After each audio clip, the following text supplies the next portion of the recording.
से बड़ी खबर है, जहां 9 साल की बच्ची की नृशंस हत्या मामले में बड़ा खुलासा हुआ है। पूछताछ में आरोपी ने सनसनीखेज खुलासा किया।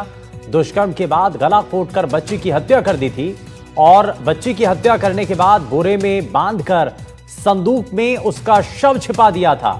शव ठिकाने लगाने का आरोपी प्रयास कर रहा था और इसकी जानकारी भी सामने आई है। लेकिन आपको बता दें, हनुमानगढ़ से बड़ी खबर है, जहां 9 साल की बच्ची की नृशंस हत्या मामले में बड़ा खुलासा हुआ है और पूछताछ के दौरान आरोपी ने यह बड़ा खुलासा किया है।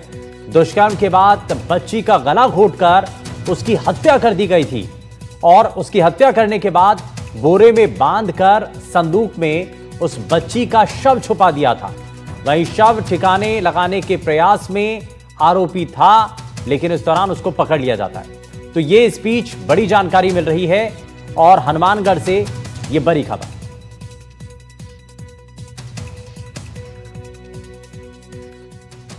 टाउन थाना क्षेत्र के अंतर्गत बरकत कॉलोनी में जन्माष्टमी के दिन साय में एक बच्ची की गुमशुदगी का मामला आया। उस संबंध में पुलिस के द्वारा एफआईआर दर्ज कर उसकी सर्च अभियान चलाया गया। उस सर्च अभियान में कार्रवाई करते हुए हमारी जो टीमें हैं, स्पेशल टीम और जो थाने की टीम है और जो सीओ सिटी मीनाक्षी है, उसके द्वारा कार्रवाई करते हुए उस बच्ची की जो प्रथम सूचना रिपोर्ट के आधार पर नजदीकी रिश्तेदार के घर पर जाना बताया गया था।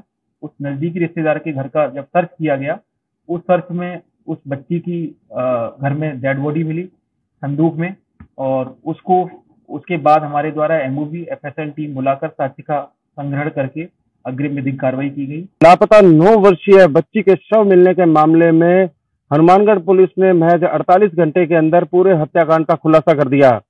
हनुमानगढ़ एसपी हरिशंकर ने इस मामले का खुलासा करते हुए बताया कि जन्माष्टमी की शाम बच्ची अपने एक नजदीकी रिश्तेदार के घर जाने का कहकर घर से निकली थी और उसी नजदीकी रिश्तेदार ने उस बच्ची को कमरे में आते ही उसके साथ दुष्कर्म करने के बाद में उसकी हत्या कर दी। आरोपित ने अपना घिनौना कृत्य छुपाने के लिए उस बच्ची का शव बोरी में बांधकर संदूक में बंद कर दिया और खुद ताला लगाकर वहां से फरार हो गया। उसके बाद में ये जो आरोपी है, ये लगातार परिजनों के साथ में घूमता रहा और बच्ची को ढूंढने का नाटक लगातार करता रहा। लेकिन हनुमानगढ़ पुलिस लगातार इस मामले में न सिर्फ सीसीटीवी और अन्य साक्ष्य एकत्र कर रही थी। इसी दौरान पुलिस को उस नजदीकी रिश्तेदार पर थोड़ा सा शक हुआ और पुलिस ने उसे राउंड अप कर जब पूछताछ शुरू की।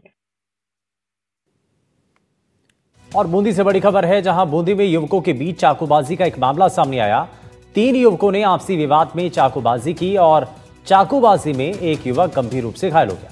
इस घटना के बाद इलाके में सनसनी फैल गई और 3 नामजद आरोपियों के खिलाफ केस दर्ज किया गया है।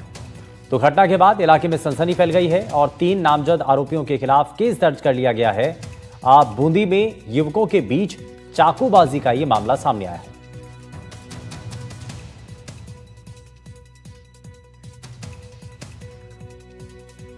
शिव कॉलोनी के अंदर एक अनमोल गुजर नाम का लड़का था, जिसको रोक कर उसके साथ मारपीट हुई है चाकू से, और इसमें प्रकरण दर्ज कर अनुसंधान किया जाएगा।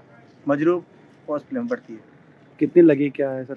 2 घाव है, एक सामने है पेट के यहाँ और एक दाहिनी साइड में कमर के पास चाकू के। और जैसलमेर